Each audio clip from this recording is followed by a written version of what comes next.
Welcome back to Morning in America, everyone. The clock is ticking down to the first presidential debate between former President Trump and President Biden. It's been almost 4 years since the two faced off in that fiery back and forth, each trying to make their case to voters and win over those key demographics to help secure a November victory. Here with us is Trump 2024 Deputy Communications Director Caroline Sunshine. Caroline, welcome to the show. How are you? Thank you for having me. I'm great. Thank you. I'm excited. We're 5 days before the debate. I know you're excited. We are at NewsNation. So Trump is in Philadelphia today. We know he won Pennsylvania back in 2016. He narrowly lost it in 2020. I think it was 80,000 votes. This should be a Biden stronghold. But right now, polling is showing they're within the margin of error. So why does Trump think he can retake Pennsylvania, Biden's home state, this time around? Yeah, so President Trump's very excited to be in Philadelphia today, the city of brotherly love, also the city, of course, where our country declared its independence from a tyrant overseas. And I think actually many Americans feel like the Biden government has been tyrannical in many ways, to put it bluntly. I think many people feel that Biden is on the wrong side of the issues that are most important to them, like inflation and illegal immigration.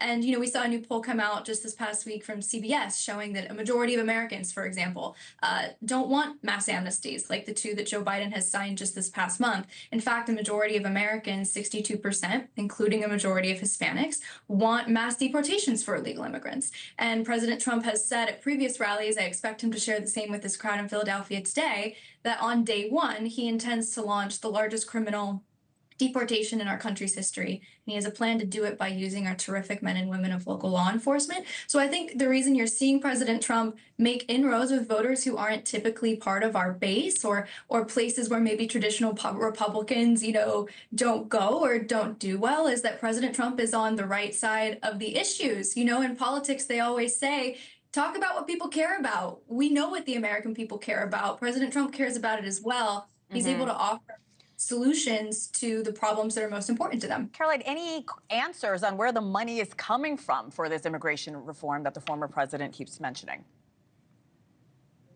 I would just say President Trump has he really deserves credit, I think, for being the non-traditional Republican that he was all the way back in 2015, for bringing the issue into the forefront. This was an issue that I think the silent majority of Americans had felt was important to them for a long time. Donald Trump took a lot of heat when he first brought this issue to light all the way back in 2015.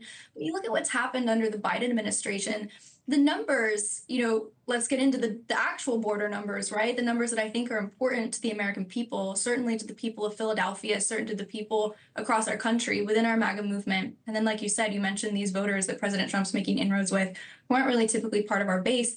We've had 10 million illegal immigrants come across our southern border under Joe Biden. We've had 30 tons of fentanyl.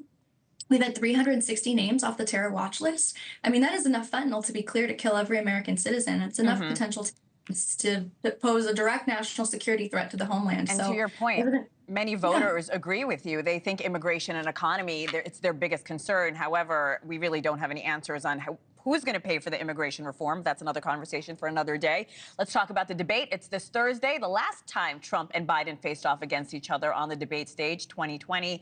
4 years ago, at the time, many people felt Biden won the debate. We know now that Trump recently called Biden a worthy debater. What does the former president need to do to come out on top on Thursday, Caroline?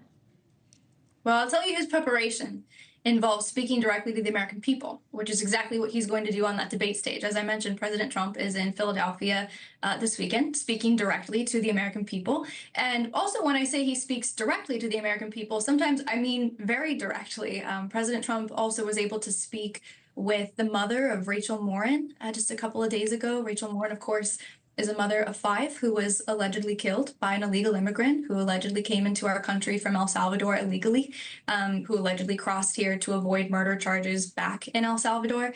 President Trump was able to speak with her mother. And I bring that up because that is part of President Trump's preparation. This is a government that's of, for, and by the people. President Trump is a leader that I think truly draws inspiration from hearing about real people's problems and bringing that with him to the debate stage. And I think it's why he's such a compelling communicator. President Trump has an excellent record that the American people trust on a lot of issues that are most important to them, for example, like the economy. And President Trump is just what he needs to do and what he will do is get up and share the truth about his record to the American people. And also, like I said, offer solutions to some of the problems that are most pressing to them that we believe Joe Biden has caused, right? Under Joe Biden, we have an economy that most Americans believe isn't working for them. They're seeing stagnant wages, right? And inflation that's really crushing any of their earnings. President Trump, meanwhile, just announced a new policy, no tax on tips for hospitality workers. When you think about hospitality workers, these are often workers with lower wages.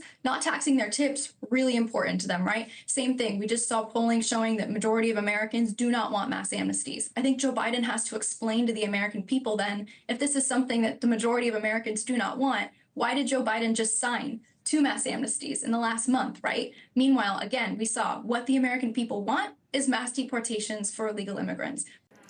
Thanks for watching. Go to joinnn.com to find NewsNation on your television provider. And don't forget to click the red subscribe button below to get more of NewsNation's fact-driven, unbiased coverage.